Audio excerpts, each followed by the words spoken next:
There are some stories you run across that are, I don't know, you could say shameful to the family involved, um, and such is the case here.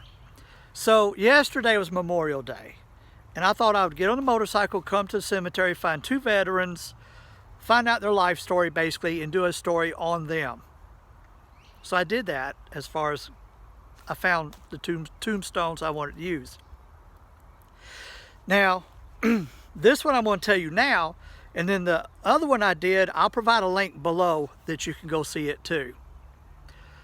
I'm looking at this tombstone, and I'm not going to show you the tombstone, and it said his name when he was born, and it said he died in the service of the United States Army. But it was in the 1920s. And I'm like, well, what was going on in the 1920s? So I did some research, and I found out what happened to him. Died in the service of the United States Army. He was in the Army. He was a private. Him and some friends got together and decided to party in an abandoned house on the beach. Sullivan's Island, if I remember correctly.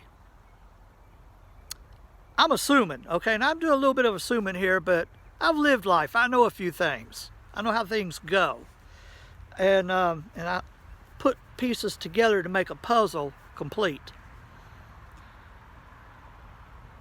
He died. Well, let me put it this way. Friends got together, partied. It was in an abandoned house on the beach. It had been abandoned for about 2 years, according to a newspaper report. And then the party was over, and everybody left, they thought.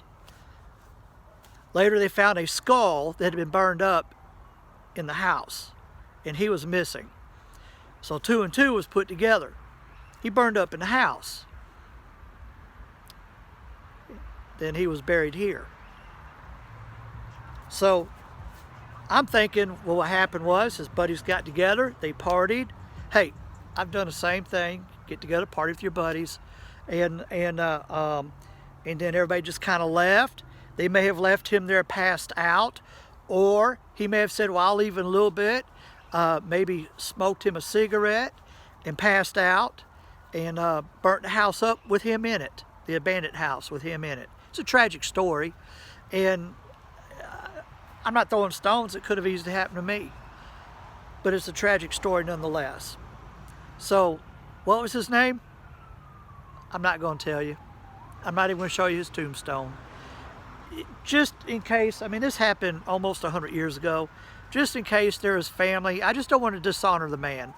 By the way, what kind of cemented my story about the possibility of him being drunk is he had been arrested for drunkenness a couple years earlier here in town.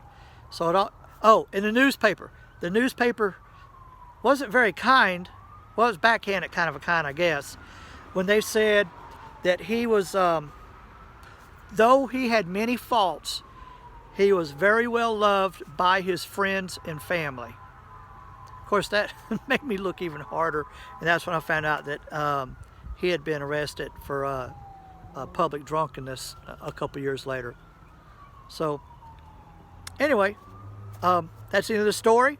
Don't forget to give me a thumbs up, and we'll see you on the next go round.